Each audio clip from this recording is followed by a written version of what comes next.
Evictions. Evictions. Did y'all know that evictions are on the rise?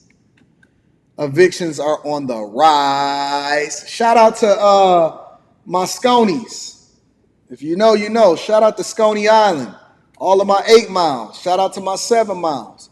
6 Mile. A lot of people don't even know that it ain't no 6 Mile. It's really called McNichols. Shout out to Finkel. Shout out to Puritan Ave. Shout out to my Gratiot people. Shout out to everybody that was living in the good neighborhoods on Otter Drive, West Side. Yeah, shout out to Mack Avenue. Yeah, Mac Nichols in the building. Rent is due. Make sure that y'all hit a like for the algorithm. Tap into the Patreon. Let's get it, y'all. Americans can't pay the rent. The evictions are surging, and this is a sign that the economy in 2023 is hanging on by a thread. And the Federal Reserve, they better be careful because they're hiking interest rates into a very precarious environment right now. According to Bloomberg, the number of families who are behind on rent, skipping meals, and are having their utilities shut off is surging. We're seeing more and more stress occur for low-income families in the U.S. economy, especially when we're seeing the number of job openings in America plummet. This is new data that was just announced by the Bureau of Labor Statistics. The number of job openings in America crashed. Dwayne Whitfield, I'm going to be reading that super chat shortly. I appreciate you, big dog. Let's continue. 8.8 million in July. Now, this is still above the pre-pandemic level of around 7.3 million, but it's down 22% year over year. And it shows that employers in America, they are starting to cut back on hiring, and very soon they're going to start to increase firing. You know what I've read? I read early this morning because I was looking at the jobs report and things like that. Shout out to Rich. You're not late. You just fashionably on time. You know what I'm saying? You wanted to make an entrance. I got you. I'm gonna read those super chats shortly. You know what I read? Actually, I've read this morning when I woke up at 5 o'clock in this morning. So I went to bed at 2 a.m. and then got back up at 5 a.m. because we did the live stream late last night. And I was reading and I said, this is an interesting article. And they said specifically that jobs are now not necessarily firing or laying people off. Now they're reassigning you and they're giving you different titles in order to deal with the attrition. They're no longer hiring people. They're just redirecting where it is that they want people to be within an organization. It's called quiet firing, apparently. I have never heard of this term. First time that I've ever read about it is here, this morning. It's called quiet firing. And so basically what they're doing is 2 things. When people leave for whatever reason, whether they retire, whether they get another job, whatever, they get fired. Shout out to my dog, Black Man Unfiltered. I'm going to be reading that super chat shortly. When people leave, what happens is instead of replacing that person or finding another job for them, they then start to reorganize in which they're starting to divide the workload amongst the people so that you can then do more with less in order to cut costs. And then they can, in their mind, they're calling it increasing efficiencies. They're calling it increasing efficiency. So it's a possibility that you may have come in under one particular role, but then they're also asking you to do something a little bit different based off of what the needs of the company are. Hello? Hello. I'm sorry, who is this?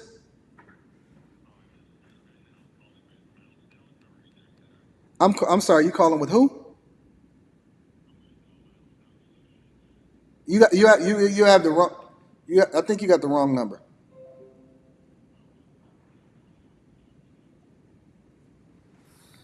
Anyways, I take all my phone calls. When the money phone ring, we got to answer the money phone. But they're reassigning you, and you may have taken another position based off of the idea of increasing efficiency within the company, but it may not necessarily be the role that you're suited for, right? And so now we see people moving into different positions instead of companies continuing to maintain the increasing roles. Unemployment is now going up slightly, but it's not necessarily being based off of the fact that they're laying people off. It means that they're quietly firing people, or they're quietly not bringing in new positions or refilling the positions that now have vacancies they're starting to spread out the workload a little bit differently. Shout out to Jay Ben. I'm going to read that super chat shortly. Same time, these employers are starting to cut wages.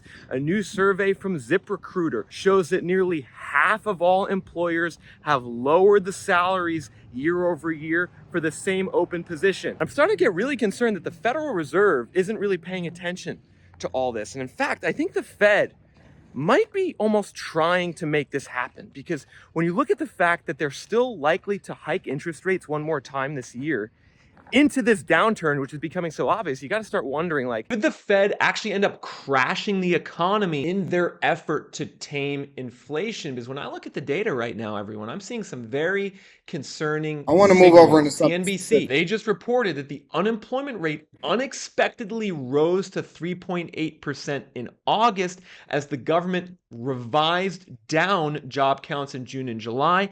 So a lot of times what people don't pay attention to is when they look at this jobless data or the jobs report that comes out on a regular basis, it usually really comes out monthly, right? When they look at these jobs report, a lot of times the market reacts to it, but then they don't look at the revised numbers that come later based off of the fact that they get more data so that you can make a more informed decision of what the economy is looking like. And what it doesn't take into account, right, is people that's not necessarily looking for work, but is not employed either. And then on top of that, right, because some people may have fallen off of unemployment. The unemployment rolls. I don't even know how y'all surviving off of unemployment. But also on top of that, what it also doesn't take into consideration, right, is the lower wages or the fact that people are underemployed. Underemployed, meaning that you're not even working the amount that you need to work, or you're not even making the amount that you need to make in order to really be able to survive. Right? When you combine all of that insight and that information along with the inflation, the fact that people can't survive ultimately in the places that they then live in order to really be able to maintain a regular lifestyle. Most people that live in New York, almost everybody I know that live in New York, they do not have one singular job. They do not have one job. They have a job and a hustle, they have two jobs, and they got a roommate. I don't even know how y'all live in New York. Yo, I was looking at a video of somebody that was walking down the street in New York, and it was outside of a Wendy's. Y'all might have seen it. It's actually a pretty viral video, and it was just rats running down the street. It was literally just rats running down the street. I can't do it. I can't do it. Listen, I love New York. I wouldn't mind. I had seen a video of Madonna like a year ago or so, and she was having like a house gathering or she was doing something, and then a rat just ran through her apartment into a little cubby hole. And then I went and looked at the comments, and people was like, oh, that's just normal in New York. You just got to deal with rats. I said, I got to deal with what? I don't understand. How does New York have a rat problem that they can't solve? But Tokyo actually is a bigger city, has more people there, but it's clean as a whistle, and you can't find a rodent running around anywhere. You don't find no garbage on the street. You don't find no rodents nowhere. They actually have a bigger city with a larger population of people and more buildings, and you can't find a rodent to run around anywhere. Ain't no way that I'm going to just be walking around and living with a group of rodents that the city can't get a hold of. No, sir. No, sirree. With the real unemployment rate, including discouraged workers, jumping to 7.1%. Businesses laying off workers and shutting down, that's probably going to... This, where I am right now, this is going to be the type of neighborhood that feels this economic downturn first, this housing crash first, because in this zip code where I am right now, 26% of the population lives below the poverty line. So how do you live in California and you live behind the poverty line? How do you live in California and survive below the poverty line? I don't get it. I genuinely don't get it. I don't know how y'all surviving. Why would you stay in a state that you can't survive in financially? Did you see those houses? Man, listen, when I was driving around Cali in different neighborhoods, because I've been to Cali several different times, right? And I was going through different neighborhoods, and I was driving all around, and I went all the way out to where Kobe Bryant's wife lives. And that area is just like beautiful, but it ain't nothing really around it. But then you go all the way back over to Venice, and then you drive up to Glendale, and you go through LA or whatever. And I drive around some of these places, and these homes are like shacks. They're like shacks. And it'd be like 4 different people all living in there, and they be in bunk beds and stuff like that. And I was like, how are these people able to survive? Why would you stay here and you living below the poverty line? 26% of the population is really economically and financially at risk here. And it's one of the reasons why in this neighborhood in South Central LA, in the last downturn, home prices crashed by almost 50%. It was a massive downturn. And you can see since then, home prices have exploded due to, let's call it some gentrification. Let's also call it investors Reading that super buying chat up shortly. homes, pushing the prices up. According to data from Redfin, almost 30% of the home purchases in this zip code were by investors in the last year. And you can see, this area, it's improved, but a lot of the homes, they still have bars on the windows, right? They still have bars on the windows. And despite that, you go on Zillow and the houses are listed for almost 800 grand. 800 who? 800 who? Y'all got me clutching my pearls. And where? In South Central? Where the majority of where a large portion of the people is living below the poverty line?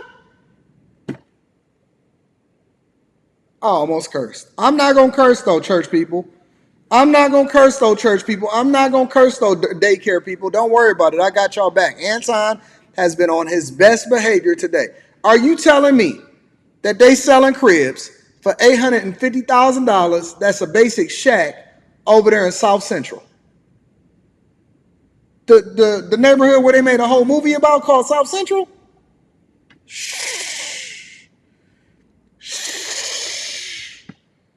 With bars on the windows? Come on, fam. Tell me y'all not buying homes for $800,000. Y'all buying homes for $800,000? Seriously? In the hood where everybody is below the poverty line?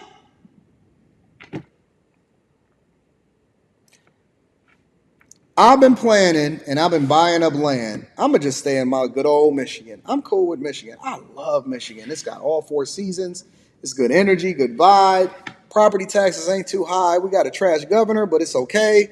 I've been buying up land, and over the next year or so, I'm literally working with my architect to build me my multi-million-dollar home. Oh man, I might have a bag chaser party there. Don't worry, I'm broke though. Honestly, I'm tapped out. I ain't got no cash. It's tight out here for a pimp. It's tight out here for a pimp. You ain't got to worry about me flossing. You ain't gonna see no money phones. You ain't gonna see nothing that coming. I am tapped. Tapped. Y'all paying $800,000 for that? At a $5,500 a month payment for someone buying with a mortgage in today's market. $5,500 a month. $5,500 a month. $5,500 a month mortgage payment for that. No way. No way. Y'all too desperate to stay out there in LA. No way y'all paying $5,500 a month for no way. And that's just not sustainable. And what a lot of these big corporate investors do is they use neighborhoods like this as almost like a pump and dump operation. Yep. The prices here are cheaper, they can buy cheaper, and then they can get more appreciation during the run up, but then they sell out right before the crash and it gets really bad. And later in this video, I'm gonna actually talk more about, if you're a homebuyer investor, how to understand the likelihood of home price declines in your zip code. It's important you understand the economic risk factors and housing risk factors of where you potentially buy real estate. Listen, man. Listen, I see why y'all losing y'all cribs and getting evicted. I see why y'all losing y'all cribs and getting evicted. I do. I don't understand how y'all out here paying $5,500 a month for these cribs, man. Y'all don't think that this is insane? Where the average household income is between $67,000 and $70,000 a year across the United States? How are people being able to live like this? I seriously am out of touch. I have no clue what the heck is going on out here in these streets.